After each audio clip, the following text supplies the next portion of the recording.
right? But it's a direct correlation to the customer's positive experience. And unless they bought a really expensive t-shirt, the second purchase is more likely to drive more value or more revenue for the company. Whether you're a full-time marketer or a business builder, odds are you want to know how well your marketing efforts are performing. After all, if you don't know what's working and what's not working, then you'll never be able to make improvement upon your strategy. It's like they say, you can't improve what you can't measure, right? Of course, there's a ton of marketing metrics out there that companies swear by.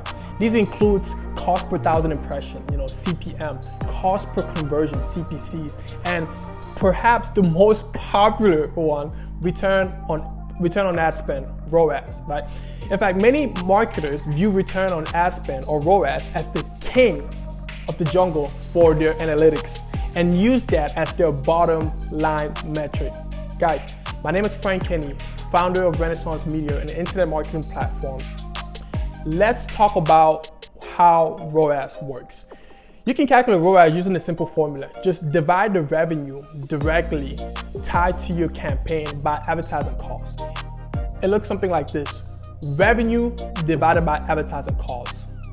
ROAS only focuses on the immediate revenue that's generated by an ad or by a marketing campaign. Many executives love ROAS because of its demonstrative, tangible results from a specific marketing initiative. Here's how ROAS can be limiting. ROAS has several limitations. By perhaps the simplest, biggest one is this: ROAS does not take into account all of the revenue that a marketing company may generate for the company. For example, imagine that a customer sees your advertising, right, at the beginning of, say, January, and that ad sticks in the customer's mind for a couple of months. Then in the middle of March, right, say in the beginning of March, he or she finally decides to purchase the product from your company. In many cases, you wouldn't factor that purchase into your ROAS calculation, into the arithmetic.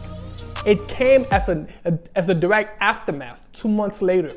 However, it was still a direct result of the campaign that you ran back in January. Look, with this in mind, let's dig a little deeper in two important aspects of marketing that ROAS can't handle. Something called the halo effect, right? The halo effect refers to customers' favoritism towards a specific product due to a positive experience with other products from the company.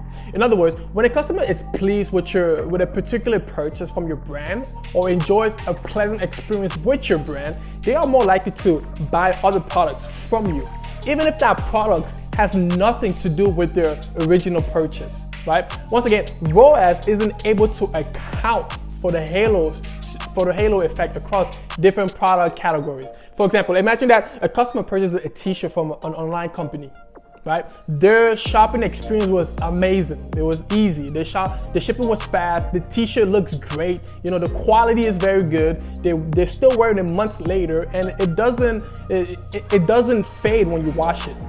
Several months later, the customer buys a pair of shoes from that same company. The second purchase may not, in fact, it will not show up on the ROAS calculation, right? But it's a direct correlation to the customer's positive experience. And unless they bought a really expensive t-shirt, the second purchase is more likely to drive more value or more revenue for the company, right? And it may be tempting to use ROAS as your bottom line metric. I know it may be, right? A lot of executives love ROAS because, again, it provides a snapshot of immediate return from a specific marketing campaign. For instance, a lot of CFOs use return on ad spend as a key component of budget development, right? And indeed, a high ROAS often means that the business advertising strategy is good and it's very effective. Of course, the downside of relying exclusively on ROAS to make key marketing decisions is that you may be missing the bigger picture, right? Marketing does more than just generate profit in the short term.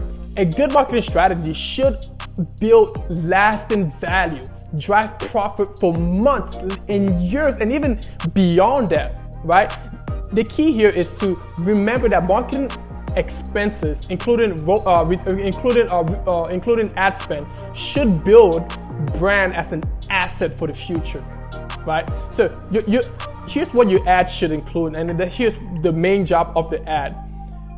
The ad makes a customer aware of your company's existence, brand awareness, makes the customers identify with your brand more closely, right? And or makes the customer more knowledgeable about your product. That's what an ad should do, right? So then it may not matter if the customer buys from you today or even several weeks later, right? As long as the customer buys eventually, the ad has accomplished its purpose.